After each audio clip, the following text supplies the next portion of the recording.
আসসালামু আলাইকুম বন্ধুরা, কেমন আছেন সবাই? আশা করি অনেক ভালো আছেন।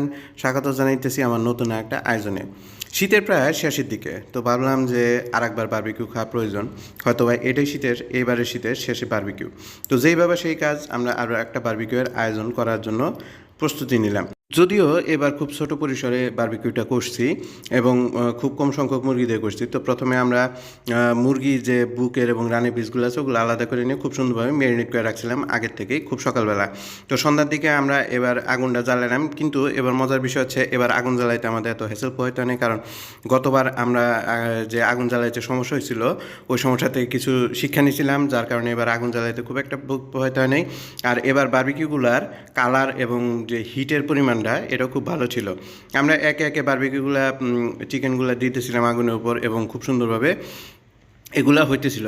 তো গতবারের মতো এবারও আমরা ফ্রোজেন যে পরোটা পাওয়া যায় দোকানের ওগুলো আনছিলাম। পরোটা দিয়ে বারবিকিউ খুব অসাধারণ একটা কম্বিনেশন, আপনারা ট্রাই করতে পারেন। আর আপনাদের দাওয়াত রইল, আমরা যদি নেক্সট টাইমে বারবিকিউ করি আপনারা এসে খেয়ে যাবেন ইনশাল্লাহ। তো বন্ধুরা, এই ছিল আমার আজকের ভিডিওটা। আশা করি ভিডিওটা আপনাদের ভালো লাগবে এবং ভিডিওটা ভালো লাগলে লাইক করবেন, শেয়ার করবেন। আর শীতের হয়তো বা এটাই শেষ বারবিকিউ।